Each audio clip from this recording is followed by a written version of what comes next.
Geração Jornal Quinta-feira, bem-vindo ao melhor da informação. Censo Geral da População e Habitação, reações no meio social. A 2 dias do fim do processo, populares voltam a destacar a importância da contagem. Medicamentos essenciais, preocupação com o baixo nível de conhecimento sobre o uso e o fenómeno da automedicação associado a complicações de saúde e até mortes. Governar juntos, Centro Médico Mamacudilé no município de Belas foi reaberto hoje e está pronto para servir a população. 50 anos de independência nacional, Programa Nacional de Celebrações entra em ação a partir de novembro com atrativos diversos. Assembleia Nacional, relatório de execução do OGE 2024 referente ao primeiro semestre foi aprovado hoje em comissões de especialidade. Fora de portas, na Nigéria, subiu para mais de 150 o número de mortos causados pela explosão de caminhão-cisterna que transportava combustível. Siga esta e outras notícias em desenvolvimento a seguir no Geração Jornal.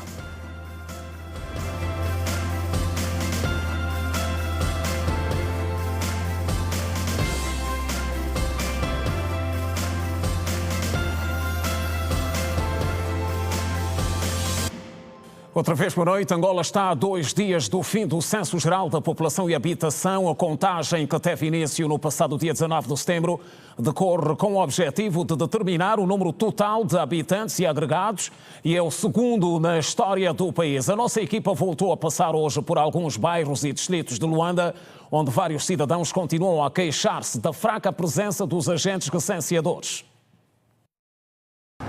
No distrito urbano do Zango, em Viana, a população interroga-se sobre o porquê da pouca presença de agentes recenseadores dentro dos bairros.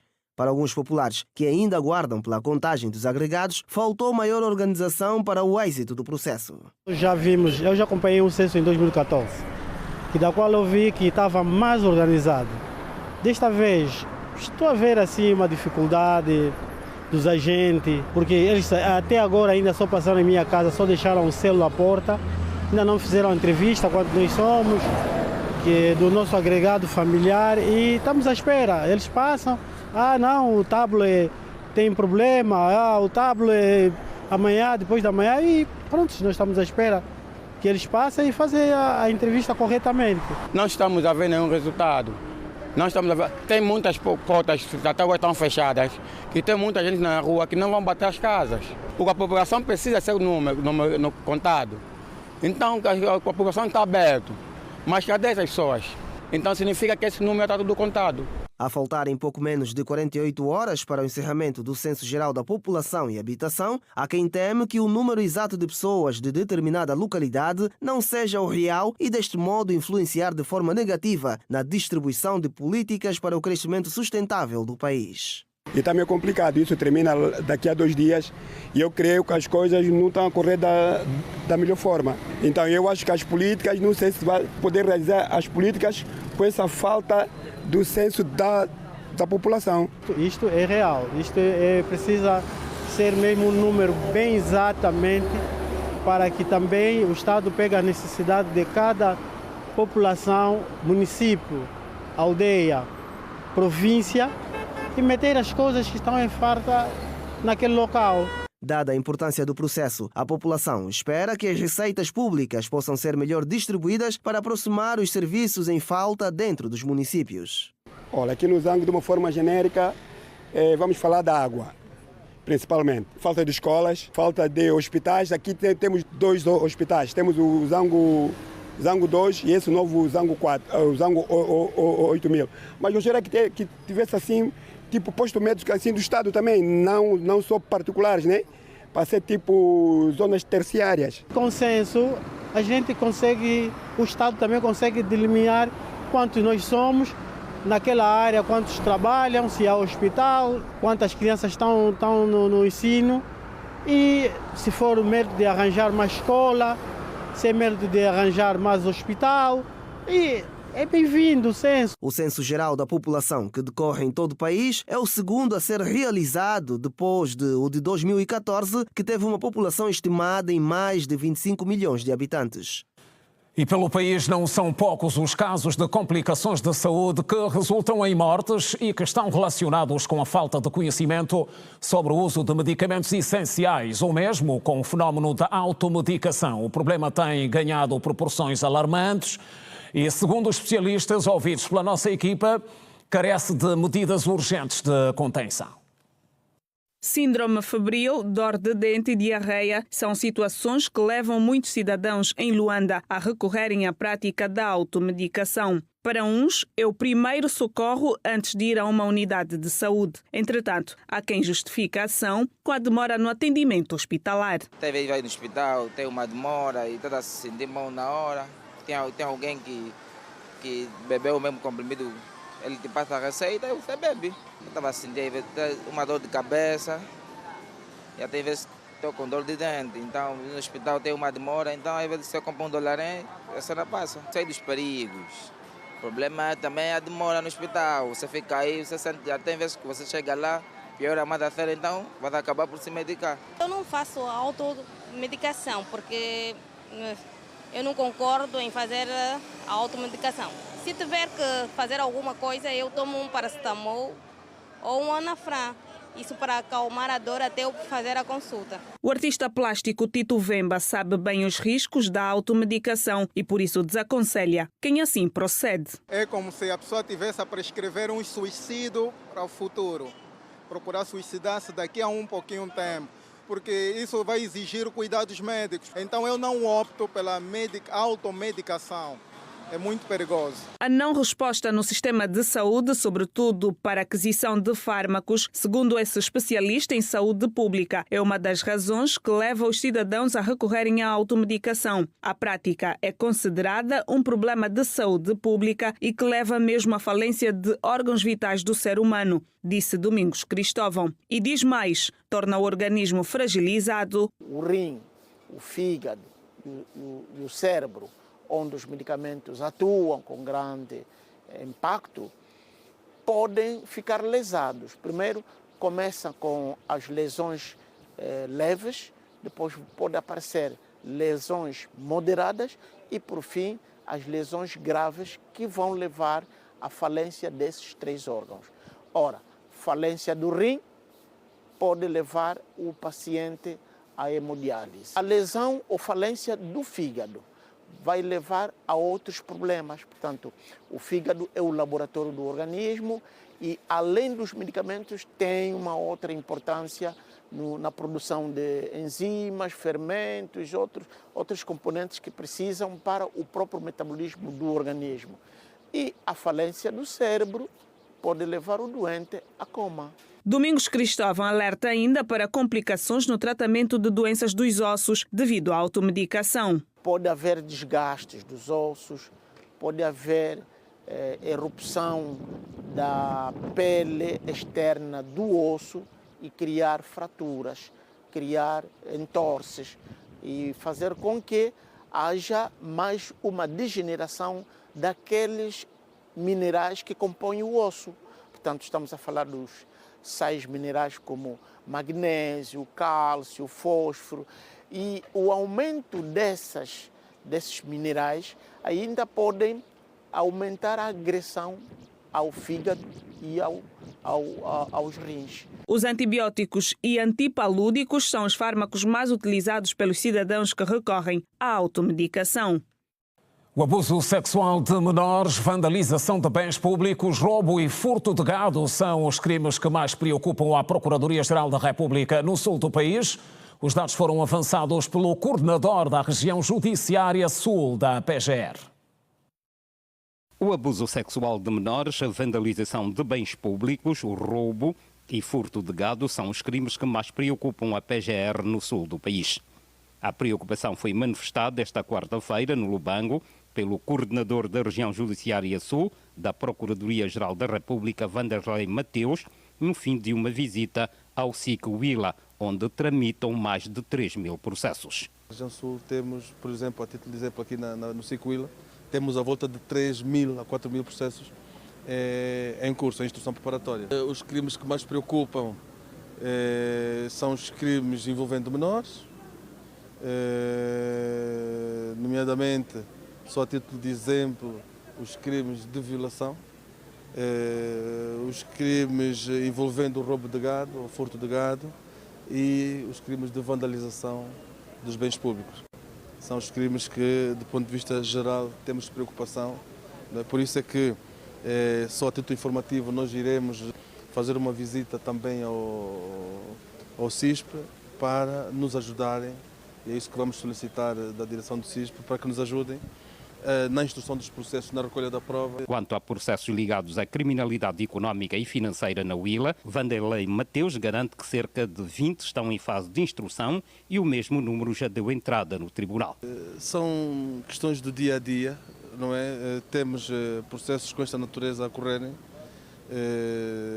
na fase de instrução preparatória e temos alguns já introduzidos em juízo e o trabalho está a decorrer normalmente. Agora, se me perguntar questões concretas ou específicas, obviamente, em respeito do princípio do segredo de justiça, não poderei entrar em pormenor. Não lhe consigo referir a números concretos, mas criminalidade económica ou financeira, de modo geral, teremos na fase de instrução aqui no SIC à volta de 20, mais ou menos, e mais ou menos o mesmo número já introduzidos em juízo. É mais ou menos esse número, sem ser muito concreto.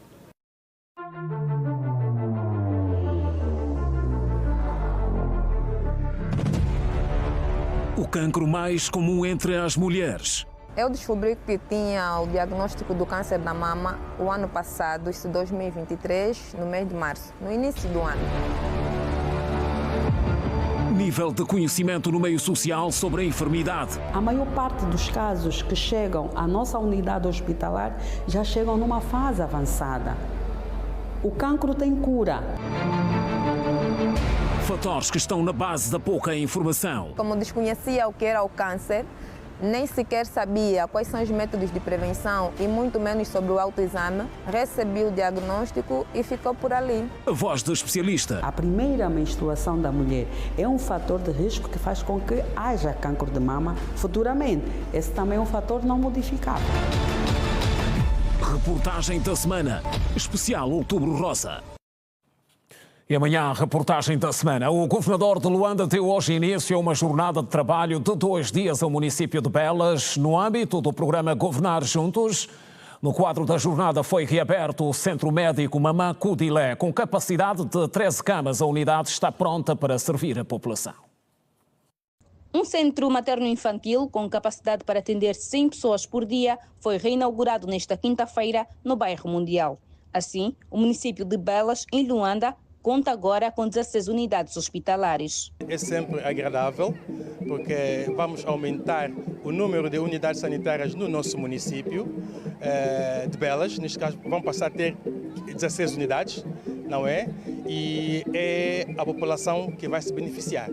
Isto é mesmo agradável e muito bom. Com esta unidade aqui, não é? Acho que é uma valia para nós e para os municípios também. De acordo com os municípios da localidade, o centro Mamã Cudilé vai encurtar a distância que tinham de percorrer até a unidade hospitalar mais próxima. Antigamente nós recorríamos para a tenda e o Ramiro para vir fazer os pequenos socorros, ou então íamos aqui aos postos mais próximos daqui do bairro para fazer isso. Mas com isso, o véu chegou aqui próximo, ou acho que nós estamos tão satisfeitos por essa situação. Nós fazíamos 30 ou uma hora de tempo, chegando ao hospital Benfica, o Ramiro, onde costumamos ir. Mas agora é de agradecer muito mesmo. Demos graças a Deus mesmo por ter o centro médico próximo. Vamos nos sentir mais uma vez muito aliviados, porque será uma nova experiência para nós e será de uma grande responsabilidade a gente preservar para que permaneça por muito tempo. E acredito que a população aqui ao redor vai se beneficiar muito. Para além do acesso deficitário à saúde pública, o fornecimento de energia elétrica e água potável também preocupam a população local. O governador de Luanda disse que em breve esta situação estará resolvida. Estamos a trabalhar neste momento para aumentarmos a capacidade da oferta de energia no bairro Mundial. Nós já temos alguns PTs instalados. Estamos também em articulação com o Ministério da Energia e Águas a trabalhar para que possamos, para além de melhorar o acesso à energia, O município tem estado já a trabalhar em sistemas de captação de água ao nível local, que ainda é incipiente, reconhecemos, mas que, como sabem, está em desenvolvimento o projeto do Bita e do Quilonga, e o Bita vai exatamente ter uma estação elevatória naquela região para podermos fornecer mais água e de qualidade àquelas populações. Portanto, é um caminho, temos que ir fazendo e resolvendo gradualmente os problemas. Atualmente, o bairro Mundial tem aproximadamente 19 mil habitantes. E a Benguela, o município do Lubito conta com um novo posto de emissão de bilhetes de identidade e outros serviços de registro. O empreendimento foi colocado à disposição da população nesta quarta-feira. O posto entrega à comunidade para o tratamento do PI, assento de nascimento e outros documentos de registro dos cidadãos. Tem a capacidade de emitir mais de 100 bilhetes dia e um atendimento na ordem de 200 pessoas, de acordo com a vice-governadora para o setor social, que testemunhou o ato. É um posto que vai atender a população do Lubito, é um posto que vai aliviar a necessidade da emissão do bilhete de identidade e outros serviços para a população, e que tem uma capacidade para 100 e poucos bilhetes de identidade por dia. Penso que é um começo. Começamos aqui por este lugar em que estamos hoje. Acredito que o serviço se vai estender para todas as outras áreas em que haja esta necessidade por causa mesmo da questão da densidade populacional, em algumas áreas com maior intensidade e nas outras, portanto, com pouco fluxo. Reagindo, o administrador municipal de Lubito disse ser uma mais-valia, já que o objetivo é levar os serviços básicos próximo dos cidadãos. Permitirá descongestionar aquilo que é o dia-a-dia dos serviços de registro, dos serviços de emissão de bilhete de identidade.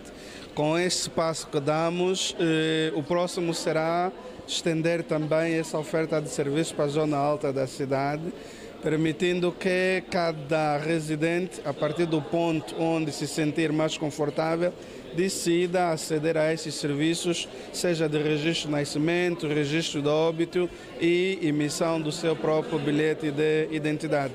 Portanto, o desafio é aproximar os serviços aos munícipes, aproximar os serviços do cidadão, desconcentrando, diminuindo a pressão e oferecer um serviço de qualidade e que seja também ele satisfatório. Na ocasião, a delegada provincial da Justiça e dos Direitos Humanos apresentou os serviços disponíveis no novo posto de registro inaugurado no município de Lubito. Bom, este serviço terão todos os serviços inerentes ao registro civil e identificação civil, né? Para a área da conservatória, teremos emissão de assento de nascimento, certidão de nascimento, registro de óbitos, casamentos. Nós temos uma capacidade diária de 200 pessoas por dia. Bom, Carlos, jornalista, está a ser testemunha de melhoria dos nossos serviços. Tudo para melhor albergarmos os nossos utentes, dar um serviço de qualidade aos utentes. E os munícipes deram mostras ser um valor acrescentado à existência do posto de registro da CASAI por conta das distâncias antes percorridas para o tratamento de documentos. Acho que vai mudar muita coisa na vida dos angolanos, porque se via pela ponte havia muita enchente e as pessoas não conseguiam obter os bilhetes. É mais valia para a população angolana. Tem mais um posto de registro, então nós só devemos agradecer. Se levarem esse serviço lá para a zona alta, acho que teríamos mais vantagem do que o pessoal sair de lá de cima até chegar aqui embaixo, que é para poder obter o registro. O município de Lubito ganha novo posto de registro e notariado. Geração Jornal Notícias, na edição de quinta-feira, o Programa Nacional de Celebrações do 50º aniversário da Proclamação da Independência Nacional começa a ser observado a partir de novembro, com atrativos diversos, e foi hoje analisado em reunião extraordinária do Conselho de Ministros, orientada pelo presidente João Lourenço.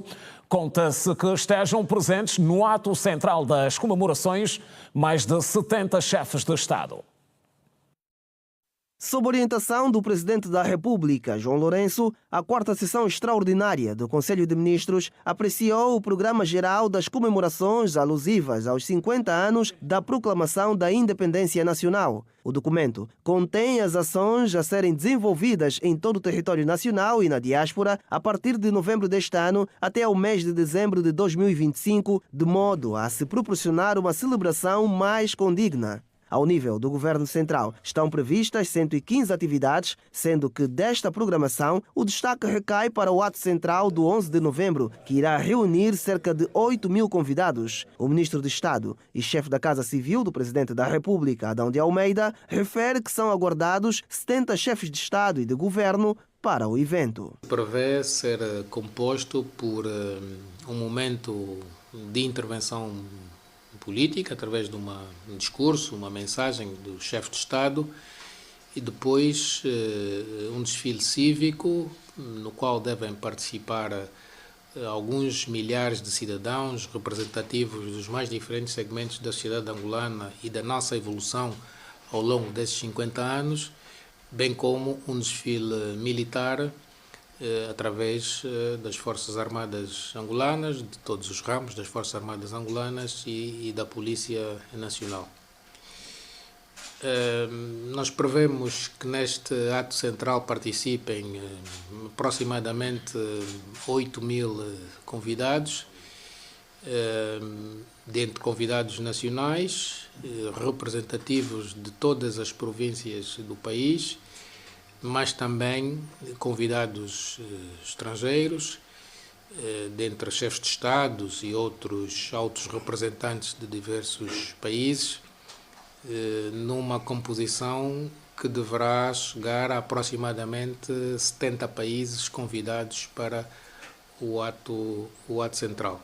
As festividades do 50º aniversário da Independência Nacional irão decorrer sob o lema Angola 50 anos, preservar e valorizar as conquistas alcançadas, construindo um futuro melhor. Para tal, estão previstas inaugurações de 100 empreendimentos de âmbito nacional. Nesta sessão foi feita uma apreciação preliminar do plano de inaugurações e uma reflexão sobre o trabalho que tem que ser desenvolvido para que esse conjunto de empreendimentos possa estar disponível para que seja incluído, se quisermos, no plano geral de celebrações.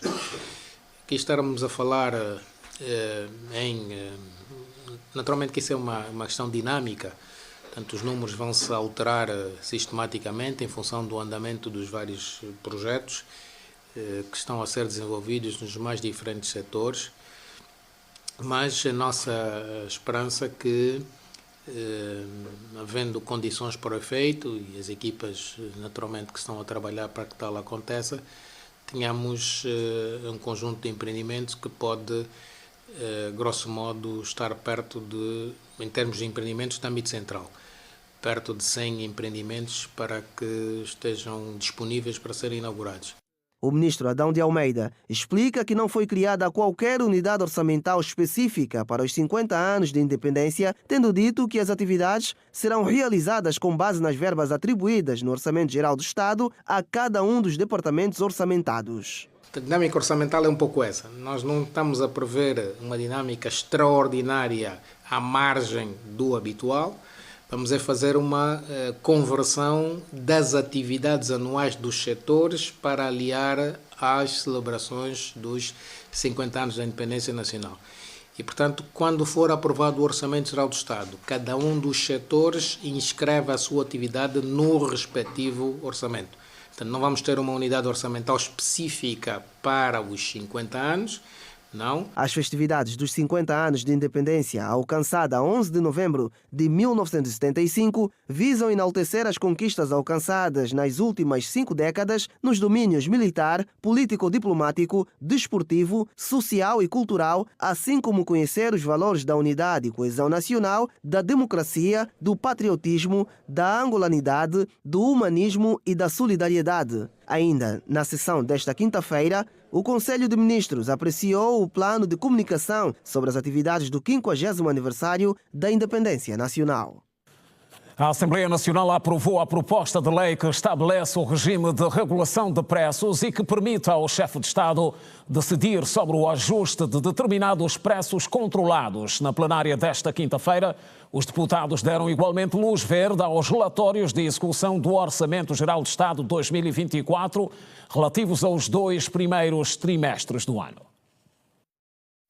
A Assembleia Nacional aprovou a proposta de lei que define o regime de regulação de preços e o relator do projeto destacou que a medida visa autorizar o Presidente da República a atualizar alguns preços vigiados. Conformar os preços, precisamos atualizar para que possamos, quer a nossa tesouraria, quer a nossa economia possa estar totalmente alinhada. Estamos numa economia de mercado e é necessário que dia após dia, à medida que os tempos vão passando, à medida que os preços vão andando, nós precisamos atualizar alguns preços, alguns produtos, para que possamos circular, temos uma circulação monetária mais adequada. Ireno Nambalo afirmou que a intenção da aprovação da lei é beneficiar as famílias. Pode favorecer, a intenção é sempre favorecer, mas precisamos sempre terem atenção de que o Estado, por vezes, gasta muito com algumas subvenções. Precisamos ter essa cautela de que os ajustes de preço são sempre benefício do cidadão e da nossa tesouraria.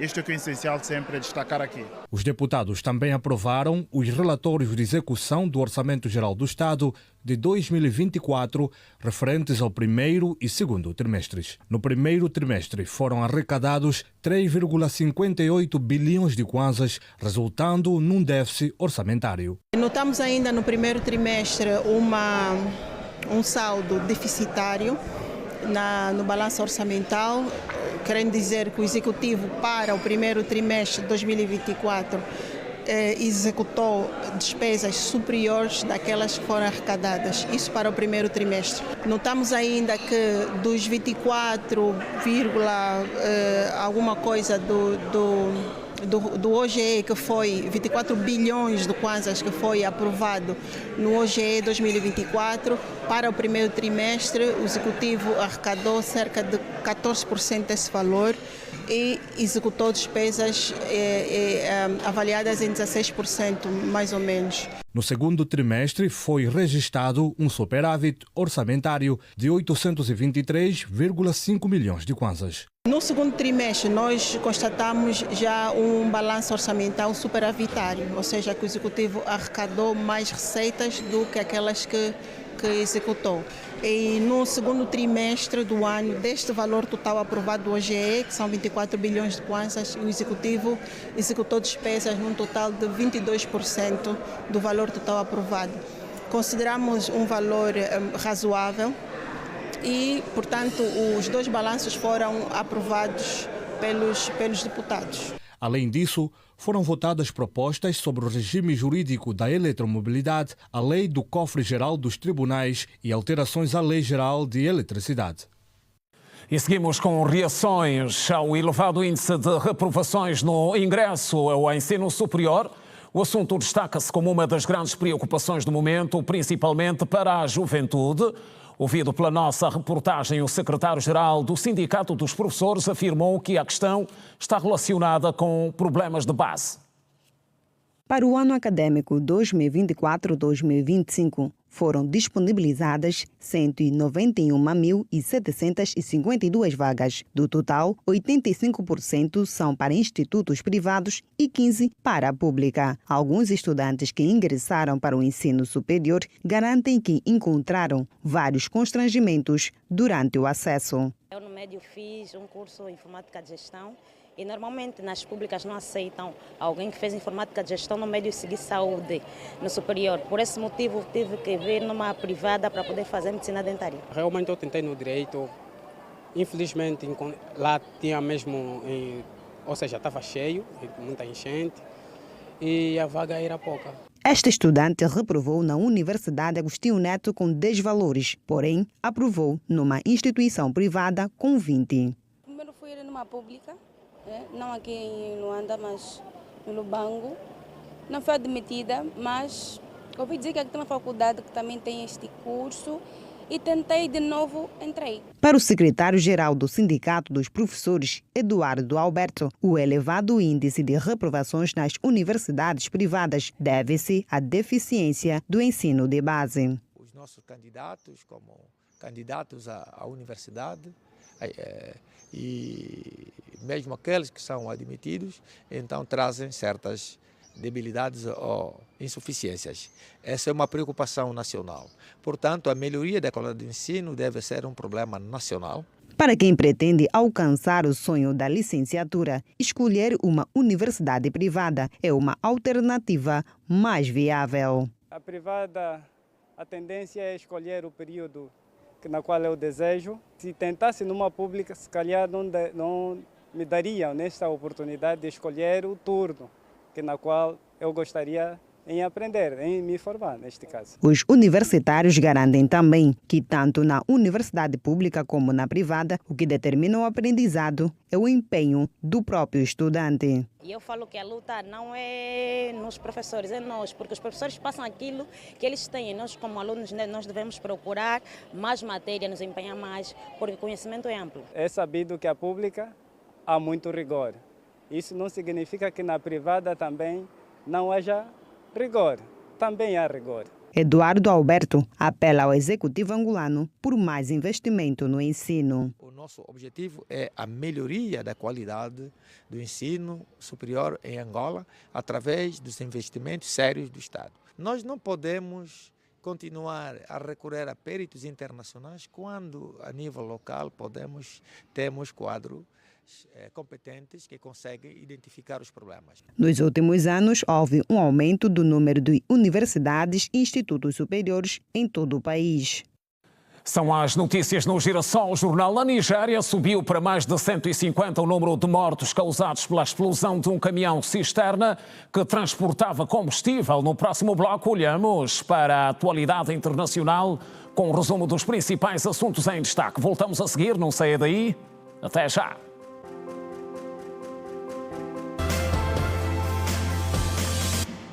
Regresso da atualidade e com notícias fora de portas. Na Nigéria subiu para mais de 150 o número de mortos causados pela explosão de um caminhão cisterna que transportava combustível. O resumo da atualidade internacional leva-nos a outros pontos do mundo. Confira a seguir. A polícia do estado de Jigawa atualizou o número de mortos, que saiu de 147 para 153, depois da explosão de um caminhão cisterna que carregava combustível. Já o número de pessoas que ficaram feridas e hospitalizadas é fixado acima de 100. No mesmo dia do acidente, parte das vítimas foi enterrada num funeral em massa. As autoridades informaram que o motorista do caminhão perdeu os travões e consequente controle do veículo, que capotou com combustível que escorreu para as valas de drenagem. Alguns habitantes da aldeia começaram a procurar pela gasolina, mas o local incendiou-se. Acidentes desta natureza são comuns na Nigéria. Em 2020, a Comissão Federal de Segurança Rodoviária registrou 1.531 acidentes, que resultaram na morte de 535 pessoas.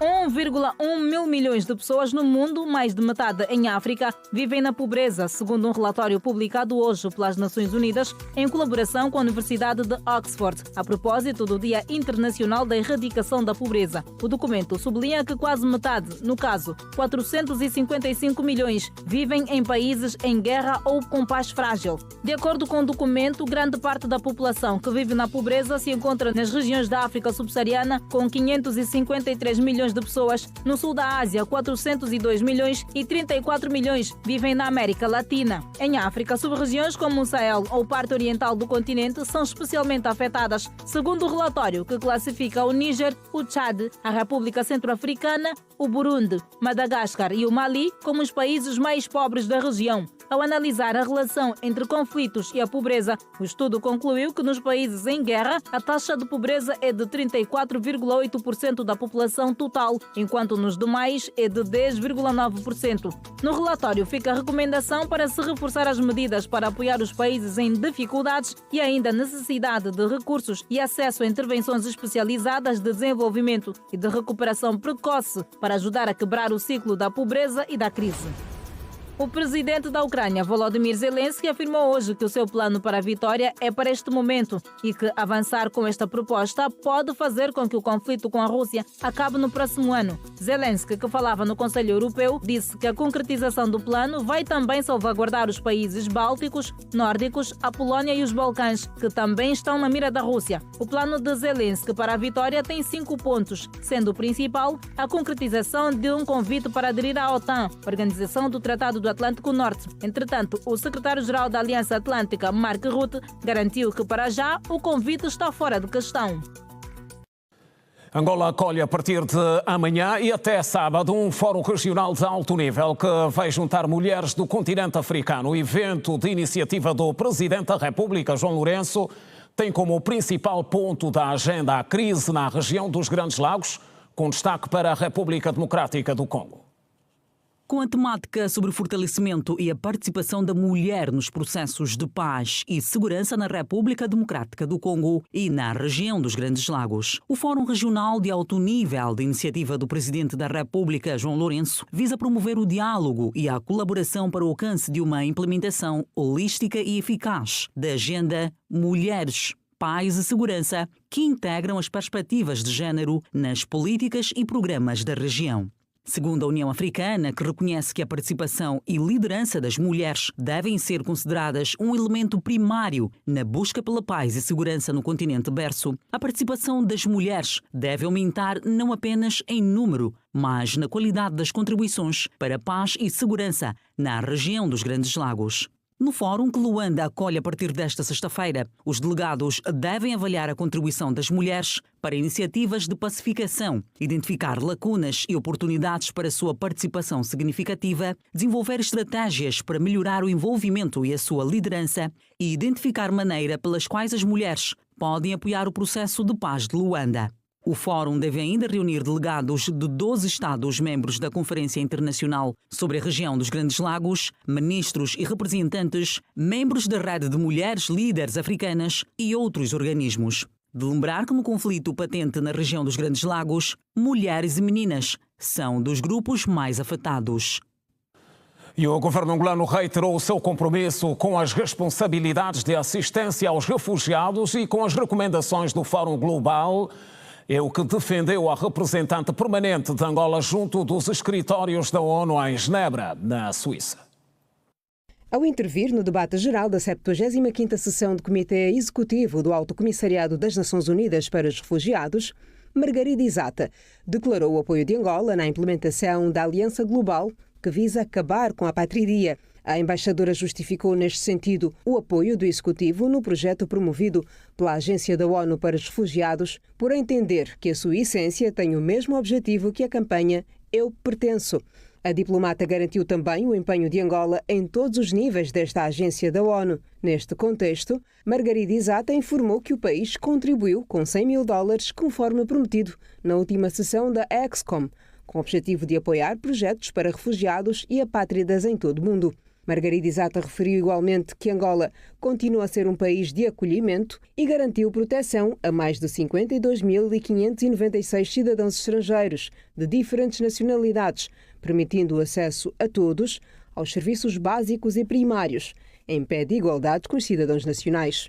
No ano passado, o governo angolano lançou o Registro Geral e a atribuição de documentos de identificação que vai garantir o pleno reconhecimento dos direitos dos refugiados e evitar que os cidadãos nestas condições se encontrem em situação de vulnerabilidade jurídica. Quanto à integração local, assegurou que se mantém ativo o processo de atribuição de títulos de autorização de residência aos antigos refugiados ruandeses, liberianos e serra-leoneses, abrangidos pela cláusula de cessação do Estatuto de Refugiado. A responsável explicou que os referidos registros são efetuados em todo o território nacional e abrangem também as famílias dos refugiados, com destaque para os seus filhos nascidos em Angola, que beneficiam já de certidão de nascimento.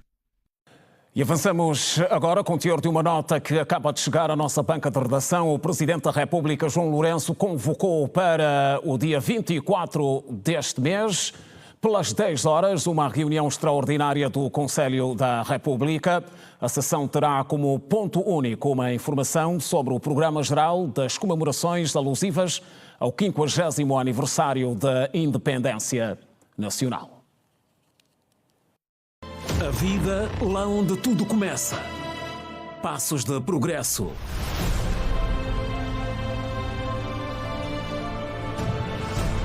Conquistas e desafios ainda por vencer.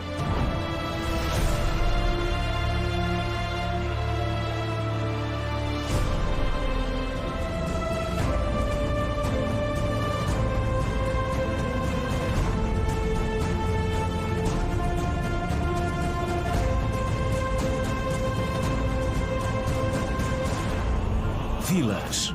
Exclusivo. Vilas e cidades, a sugestão desta quinta-feira na rubrica que é habitual, a quinta-feira passa por rever as potencialidades turísticas do Dande, na província do Bengo, uma das regiões do nosso país rica em beleza natural e aberta para novos investimentos. É com Simão João. Vamos rever.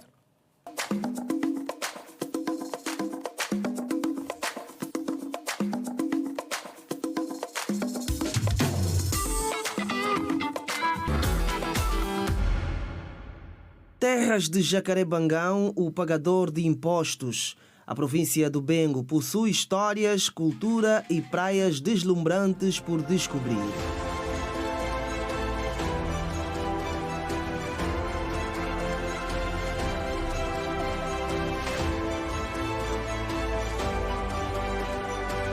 O litoral da Barra do Dande apresenta uma formação entrecortada com a Mata Atlântica a avançar pelo mar, com picos de ondas em quase toda a sua extensão.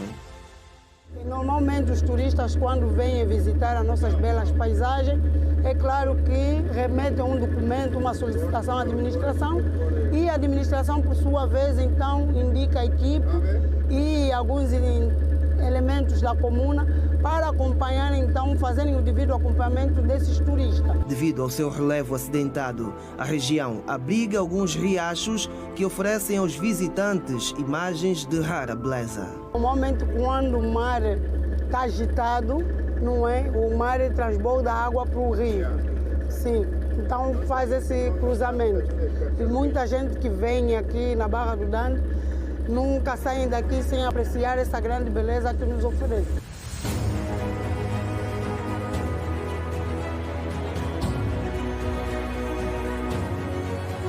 O município do Dande é detentor de inúmeros encantos turísticos e paisagens naturais capazes de atrair turistas nacionais e estrangeiros, mas os investimentos para transformar essas potencialidades em riqueza real tardam a chegar.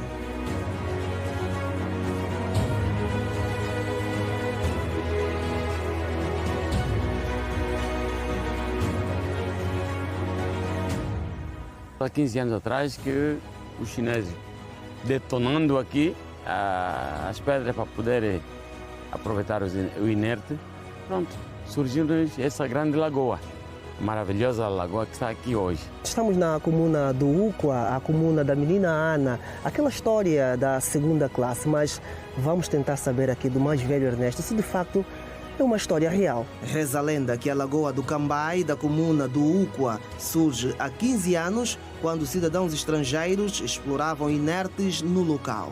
A Ana nasceu em 1966, cresceu, estudou na comuna do Uqua. Quem foi o professor foi o senhor Henrique Raimundo. Okay. Nós até chamávamos mais de professor Careca. E os familiares da Ana vive. Ela já é falecida. Okay. Faleceu lá em Cachito, no bairro da Mifuma.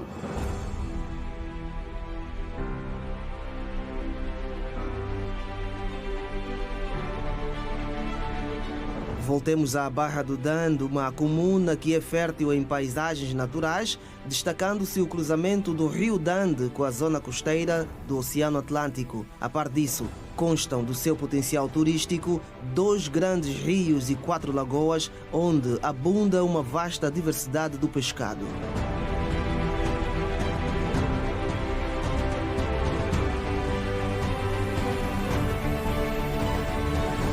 Barra do Dande vem a viver já há bastante tempo essa vida de pesca. bastante tempo e apenas nós também estamos a seguir nossos antepassados. A maior potencialidade mesmo da nossa comuna é o pescado. Aqui no litoral da sede da Barra do Dande tem várias espécies de peixe, de pescado. Estamos a falar da sardinha, estamos a falar do pungo, estamos a falar da curvina, estamos a falar do peixe linguado, várias espécies de tipo de peixe. Com forte tradição na pesca artesanal e agricultura, a comuna da Barra do Dande possui um litoral com cerca de 30 quilômetros de costa marítima e dispõe também de locais para quem pretende tranquilidade depois de uma longa jornada laboral.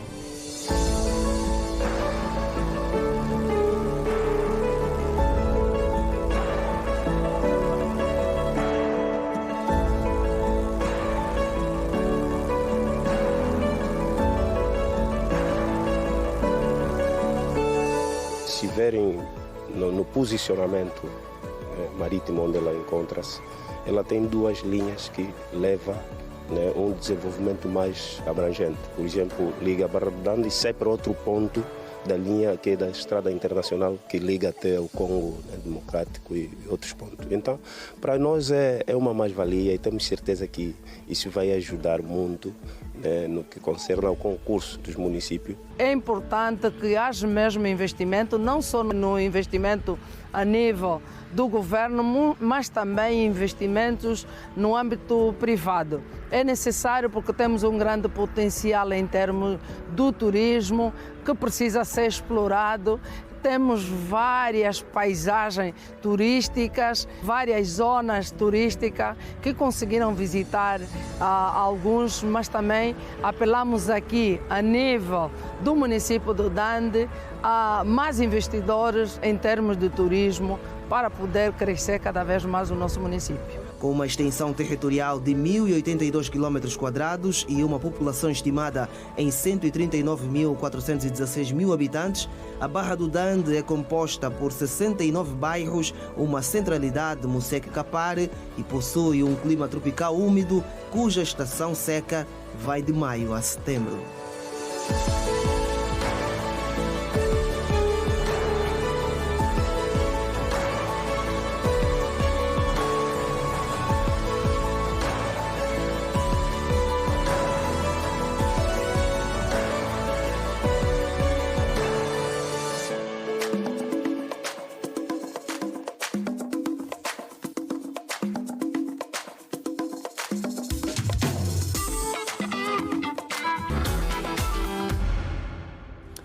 Vilas e cidades habitual à quinta-feira, hoje com o potencial turístico do Dande, município da província do Bengo. Mais um intervalo, voltamos a seguir, não saia daí. Até já.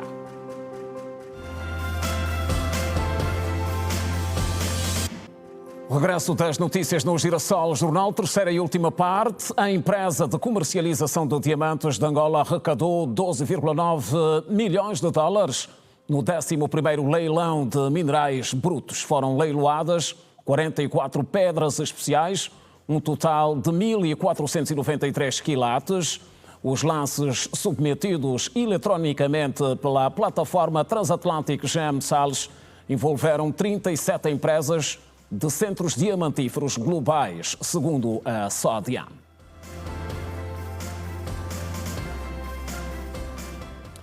E agora olhamos para a atualidade desportiva. A Federação Angolana de Futebol divulgou de forma oficial, em conferência de imprensa, a lista dos candidatos à presidência do maior órgão que rege o futebol no país.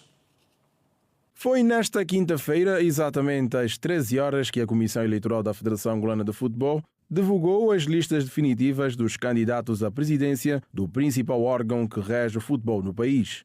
Segundo Kerson Cristóvão, presidente da Comissão Eleitoral da FAF, apenas depois dessa conferência é que podiam se considerar candidatos. Antes, eram interessados. As listas ficaram representadas da seguinte forma. O candidato Arthur de Almeida e Silva representará a lista C. Em reação à conferência, Adão Simão, mandatário da lista de Norberto de Castro, afirmou que nunca houve nada ilegal na papelada da sua lista. Reiteramos aquilo que sempre dissemos. Norberto de Castro esteve elegível em 2016, esteve elegível em 2020 e está elegível em 2024. Portanto, sempre dissemos com tranquilidade e nunca estivemos preocupados, porque a nossa consciência sempre teve um local para dormir descansado. Segundo a Comissão Eleitoral, a partir desta sexta-feira, 18 de outubro, estará aberta a campanha eleitoral para todos os candidatos. E ainda sobre desporto, após mais um período de jogos e com a qualificação ao CAN de 2025 garantida, os Palancas Negras, comandados pelo português Pedro Gonçalves, tornaram-se na seleção com mais vitórias em todo o mundo no ano de 2024. São contas atualizadas. Confira. De acordo com o jornal desportivo A Bola, a análise foi feita considerando apenas jogos oficiais das seleções durante o ano de 2024, até esta última jornada de partidas de qualificação. Na passada terça-feira, os Palancas Negras venceram o Níger por 1-bola sem resposta, em partida a contar para a quarta jornada de qualificação ao CAN, que será disputado no Reino de Marrocos, de 21 de dezembro de 2025 a 18 de janeiro de 2026. O bom momento dos Palancas começou no CAN de 2023, disputado na Côte d'Ivoire. Na competição, Angola registrou 3 vitórias em 5 jogos disputados, um empate e uma derrota, tendo chegado aos quartos de final da prova depois de perder diante da Nigéria. De regresso aos jogos oficiais, na qualificação para o Mundial de 2026, em junho, houve uma vitória frente ao Eswatini por 1-0 e um empate a 1 golo diante dos Camarões. Com os Palancas Negras, Pedro Gonçalves conquistou a Taça COSAFA, registrando um empate sem golos frente à Namíbia na primeira jornada. Seguiram-se 4 vitórias seguidas, culminando na conquista da competição com o 5-0 à mesma Namíbia na final. O apuramento ao CAN do próximo ano tem sido imaculado.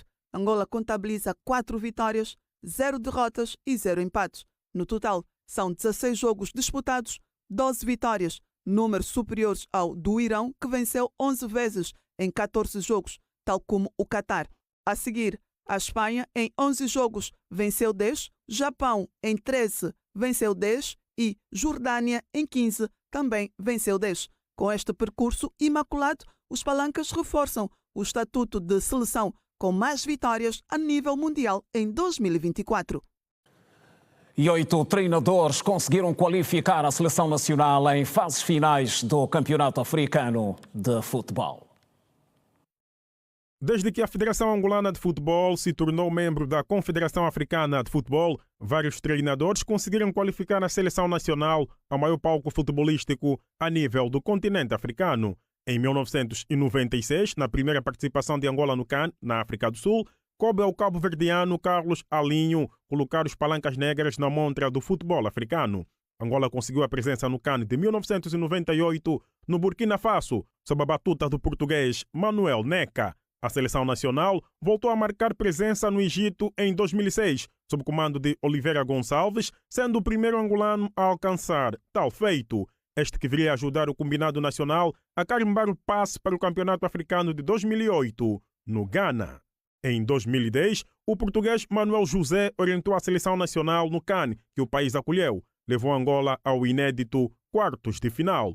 Na primeira co-organização do Campeonato Africano entre a Guiné Equatorial e o Gabão, no ano de 2012, o angolano Lito Vidigal teve o ensejo de comandar a seleção nacional. Na África do Sul, em 2013, o uruguaio Gustavo Ferrin foi o treinador que levou a seleção nacional no CAN que se disputou em terras de Nelson Mandela. Angola voltou a marcar presença na maior prova futebolística do continente berço em 2019, no Egito, sob comando do sérvio Sirdian Vazjevic. No CAN 2023, que se disputou este ano na Côte d'Ivoire, o português Pedro Gonçalves foi o arquiteto dos Palancas Negras. Pedro Gonçalves bisou e qualificou Angola ao CAN de Marrocos 2025.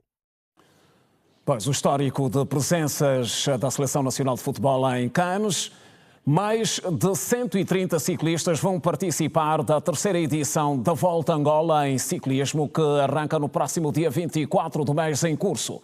A prova homenageia o antigo ciclista angolano Alberto da Silva Pepino. está lançada oficialmente mais uma edição da Volta a Angola, a maior competição de ciclismo do nosso país, que este ano começa na província do Namibe.